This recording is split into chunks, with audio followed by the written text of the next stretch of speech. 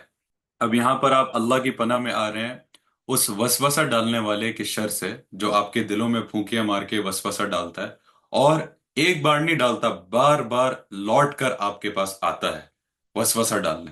الذی یوسوس فی صدور الناس، وہ جو لوگوں کے دلوں میں وسوسے ڈالتا ہے، یعنی کہ لوگوں کے دلوں کو بھی امپیکٹ کرتا ہے اس کا وسوسہ، اتنا اسٹرانگ وسوسہ۔ اب یہ کون ہے؟ من الجنت والناس، چاہے جنوں میں سے ہو، شیطانوں میں سے ہو، یا چاہے انسانوں میں سے ہو۔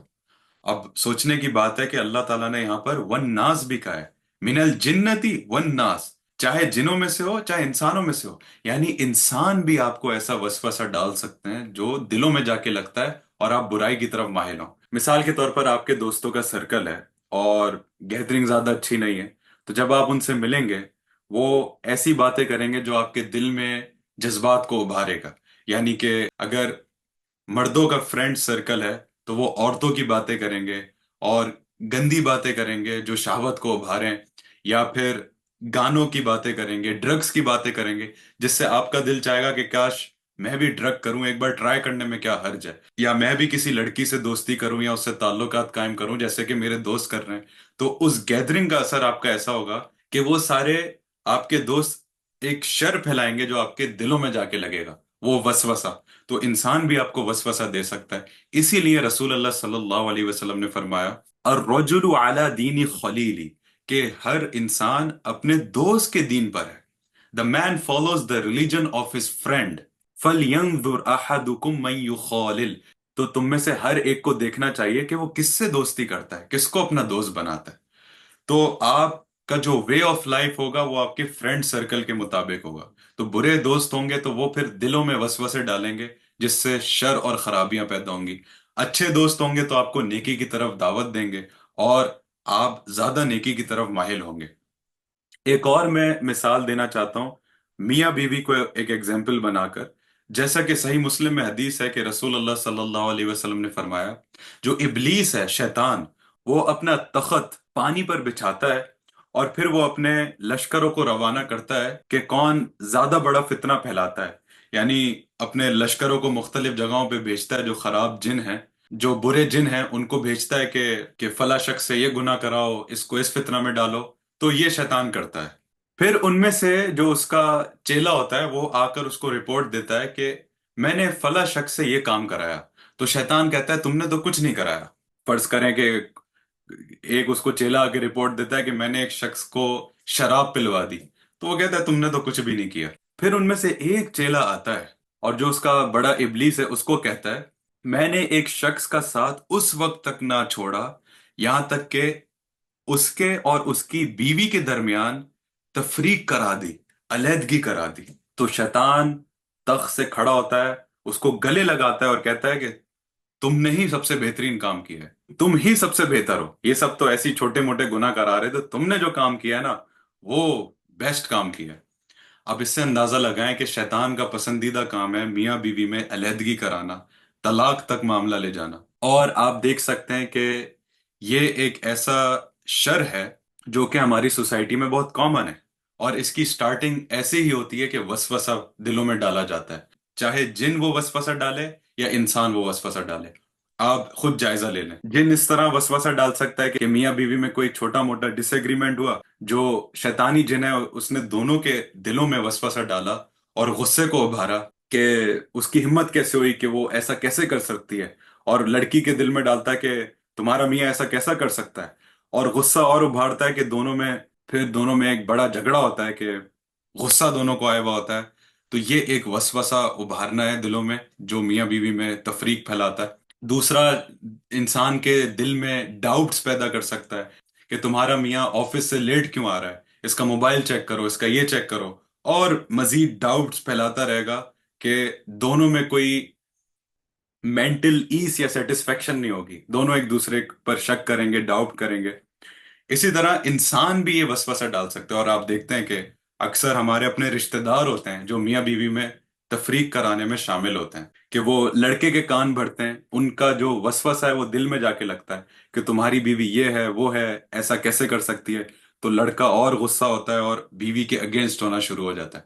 اسی طرح لڑکی کے اپنے گھر والے بھی لڑکے کے خلاف بول سکتے ہیں، یا پھر جو دوستوں کا سرکل ہوتا ہے، فرینڈ سرکل، وہ بھی آپس میں ایک دوسرے کو میاں بیوی کے اگینسٹ کر سکتے ہیں وسوسہ ڈال کے۔ جیسا میں نے بتایا انسان اپنے دوست کے دین پر ہے، تو اگر کسی لڑکی کا ایسا فرینڈ سرکل ہے جو صرف اپنے میاں کی برائیاں کرتی ہیں، تو وہ جو لڑکی ہے وہ بھی پھر اپنے میاں کی برائی کرے گی، بیک بائٹنگ کرے گی، غیبت کرے گی اپنی دوستوں سے، اور یا پھر وہ کمپیئر کرنا شروع ہو جائیں گی۔ ایک لڑکی کہے گی میرا میاں تو میرے ساتھ یہ کرتا ہے، تمہارا میاں نہیں کرتا، تو وہ لڑکی کہے گی کہ ہاں میرا میاں تو نہیں کرتا، تو اس دل میں سوچے گی، وسوسہ بڑھتا جائے گا، گھر جا کے لڑائی ہوگی۔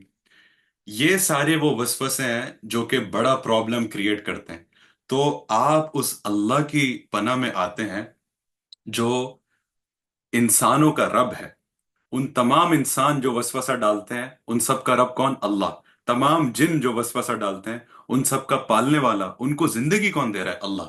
اللہ چاہے تو اگلی سانس بند کر دے، تو جنوں کا پالنے والا، انسانوں کا پالنے والا وہ اللہ ہے۔ ملک الناس، تمام انسانوں کا بادشاہ ہے، جنوں کا بادشاہ، انسانوں کا بادشاہ، ہر چیز کا رب وہ ہے، پالنے والا وہ ہے۔ جو چاہتا ہے کر گزرتا ہے، اس کے اجازت کے بغیر پتہ تک نہیں ہلتا، تو وہ اکیلا رب، الہ الناس، حقیقی معبود، آپ اس کی پناہ میں آتے ہیں۔ تو جب آپ اس کی پناہ لیں گے تو پھر یہ اس کی مخلوق آپ کو کیا نقصان پہنچا سکتی ہے، چاہے جن ہو انسان ہو، اللہ تعالیٰ آپ کو پروٹیکٹ کرے گا، آپ کے ریلیشن شپ کو پروٹیکٹ کرے گا۔ اسی لیے یہ جو المعوذتین ہے، اس کو ریگولرلی پڑھا کریں صبح اور شام، اور یہ رسول اللہ صلی اللہ علیہ وسلم کی سنت ہے کہ صبح اور شام کے اذکار میں آپ یہ پڑھا کرتے تھے۔ یہاں تک کہ رات کو سونے سے پہلے آپ اپنے ہاتھوں کو ایسے کپ کی طرح بناتے تھے، اور سورہ اخلاص، فلق اور ناس 3 دفعہ پڑھ کر پھونکتے تھے، اور جہاں تک آپ کا ہاتھ پہنچے آپ اس کو اپنے جسم پر پھیر لیا کرتے تھے۔ تو یہ بہت امپورٹنٹ ہے، ہم سب کو سورہ فلق اور ناس ڈیلی پڑھنا چاہیے میننگ کے ساتھ، کہ ہم اس رب کی پناہ میں آئیں جو کہ اندھیرے کو پھاڑ کر روشنی لاتا ہے، تو ہماری زندگی میں بھی اندھیرے کو چھانٹ کر عافیت کا راستہ نکالے گا۔ اور وہ رب جو تمام انسانیت کا بادشاہ ہے، جنوں کا بادشاہ ہے، قرآن میں آتا ہے ما من دابت الا هو آخذ بناصیتها، کوئی جاندار نہیں ہے مگر اللہ نے اس کو اس کی پیشانی سے پکڑ رکھا ہے، یہ فور لاگ اس کی چوٹی سے پکڑ رکھا ہے، کہ اللہ کا ہر جاندار پر کمپلیٹ کنٹرول ہے، وہی ان کی تقدیر بناتا ہے، وہ جو چاہتا ہے ان کے ساتھ کر سکتا ہے۔ تو ایسا رب جس کے ہاتھ میں کل کنٹرول ہے اور وہ سب پر چھایا ہوا، وہ غالب ہے، کمپلیٹ اتھارٹی رکھتا ہے اپنے سرونٹس کے اوپر، تو اللہ ہی کی اگر آپ پناہ میں آ جائیں تو کیا جن، کیا انسان جو آپ کو نقصان پہنچا سکیں۔